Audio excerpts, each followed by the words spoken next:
میرے آقا کریم علیہ السلام نے قسم کھا کر 3 باتیں ارشاد فرمائیں. فرمایا رب کعبہ کی قسم، جو لوگوں کو معاف کر دے اللہ اس کی عزت میں کمی نہیں ہونے دے گا. کون فرما رہے ہیں؟ میرے حضور فرما رہے ہیں کہ جو کسی کو معاف کر دے اس کی عزت میں کمی واقع نہیں ہوگی. پہلی بات. دوسری بات میرے حضور نے فرمائی کہ قسم ہے رب کعبہ کی کہ جو صدقہ دیتا ہے اس کا مال کبھی کم نہیں ہوتا. تیسری بات حضور نے فرمایا جو لوگوں سے سوال کرتا ہے، سوال کا دروازہ کھولتا ہے، قسم ہے رب کی اللہ اس پر محتاجی کا دروازہ کھول دیتا ہے. یہ جو بات ہے نا بڑی اہم ہے، اور یہ ہماری تباہی اور بربادی کی سب سے بڑی وجہ یہی مانگنا. اس سے مانگ لو، اس سے کام مانگ لو، کام چلا لو. ایک دفعہ بندہ مانگنے پہ جب لگ جاتا ہے نا، قدرت اس کو پھر مانگنے پہ لگا دیتی ہے. میرا سوال ہے آپ سے، آپ کا میرا کوئی بیٹا ہو، آپ کا کوئی بیٹا ہے، آپ کا کوئی کاریگر ہے، آپ کا کوئی ملازم ہے، اور آپ کو پتہ لگے یہ باہر جا کے بھیک مانگتا ہے، آپ کیا کہیں گے؟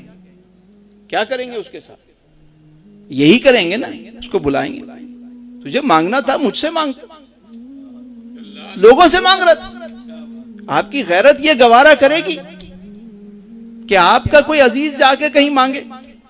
بتائیے. تو جب کوئی شخص جا کے مانگتا ہے، ہاتھ پھیلا رہا ہوتا ہے، سوال کر رہا ہوتا ہے، لائنیں لگا رہا ہوتا ہے، تو وہ جو احکم الحاکمین ہے وہ چاہتا ہے کہ مجھ سے مانگو. جب ہم اسے چھوڑ کر دوسروں سے مانگ رہے ہوتے ہیں، ٹھیک ہے اب تم اسی دھندے پہ لگ جاؤ، مانگو، نہ تمہارا پیٹ بھرے گا نہ تمہاری نیت بھرے گی. اور اس سے نکلنے کا ایک ہی راستہ ہے کہ بندہ سچی توبہ کرے اور کہے میرے مالک تو دست غیب سے میری مدد فرما، میرے کاموں میں برکت دے، میں آج کے بعد کسی سے سوال نہیں کروں گا. اور جب وہ کوشش کرے گا تو اس کے لیے راستے کھلنا شروع ہو جائیں گے. لیکن جب یہ عادت کوئی اپنا لے مانگنے والی، مانگنے والا ہمیشہ مانگتا ہی رہتا ہے. آپ مانگیں تو اللہ سے مانگیں، جب بھی مانگیں سجدے میں جائیں. وہ اقبال نے جو بات کی وہ شعر کیا ہے کہ ایک سجدہ جسے تو گرا سمجھتا ہے، 1000 سجدوں سے دیتا ہے آدمی کو نجات. ایک دفعہ ادھر آؤ، سچی توبہ کرو. کئی ایسے واقعات میرے سامنے ہیں، کئی بزنس مین ایسے تھے، انہوں نے کہا کہ ہم نے کہیں سے مانگ لیا، بینک سے لے لیا لون، یہ وہ، پھنس گئے.